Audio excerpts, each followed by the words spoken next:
Okay, so now let's talk blogs. And this is not something that we've really ever gotten off the. I've always had a heart for this. So one thing that I think about is, testimony.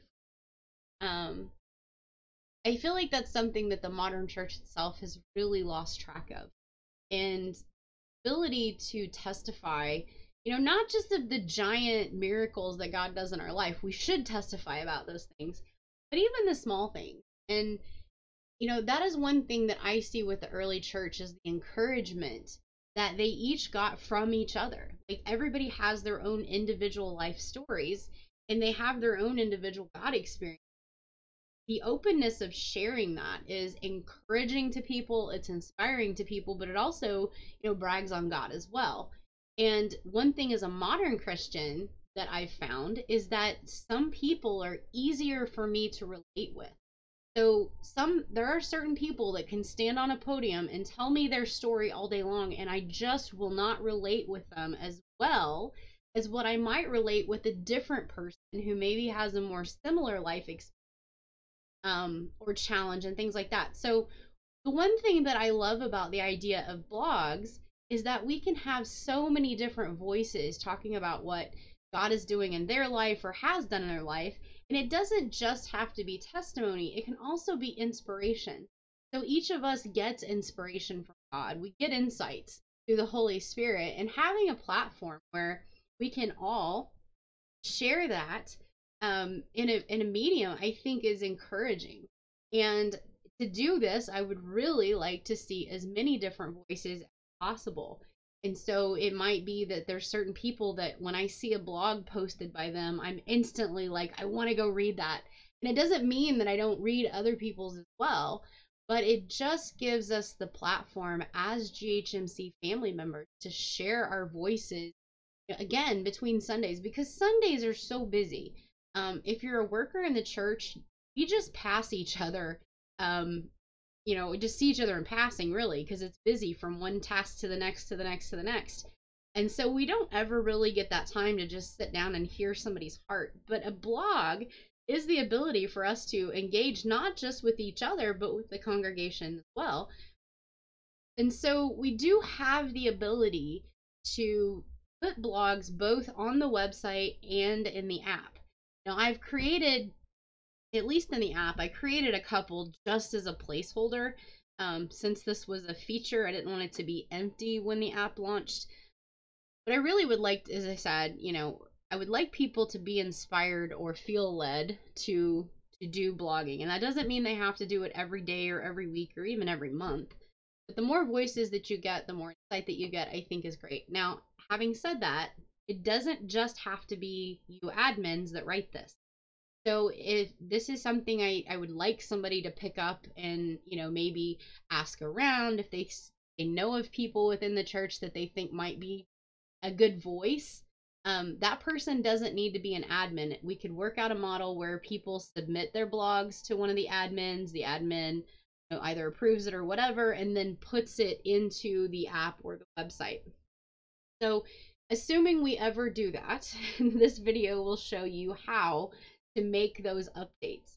Now, unfortunately, I don't think the website blog and the app blog are automatically linked. I think you have to publish them in both places. So copy paste is probably going to be your friend here. In the app, you'll find blogs in the menu. So if you go down to second to last, and you click on blogs, you're going to see a list of blogs that are already in here. These are the ones that I put in as placeholders just to have some content. You can delete them if you like. You click on and edit them, that's fine. Or you can create new blogs. So if you want to create a new blog, it's pretty straightforward. You're going to enter a title, subtitle, the author, and so this is key. Since the admin doesn't need to be the author, this gives you the ability to give credit where credit's due, the date that you're publishing it, or if you're giving a testimony about a post date, I guess you could use that date instead. I'm open, whatever you want to do.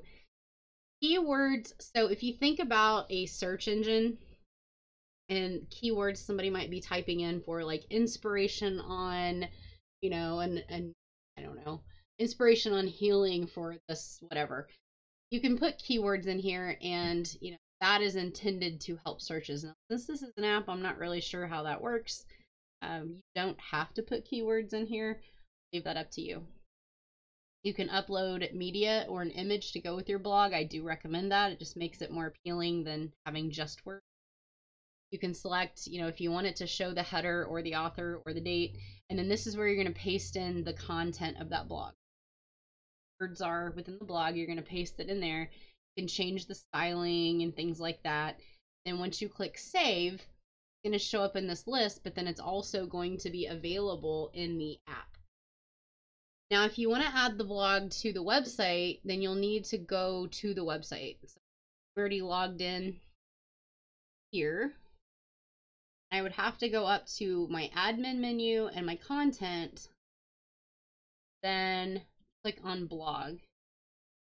So in this case, you can see there's only one sample blog post listed. I don't think I even put a blog in here. It's just a, but again, you would have to click add blog, same type of information, title, subtitle, author, the blog content, and then the ability to upload an image.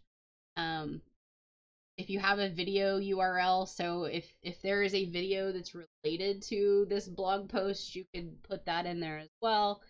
Then you can put in your published date.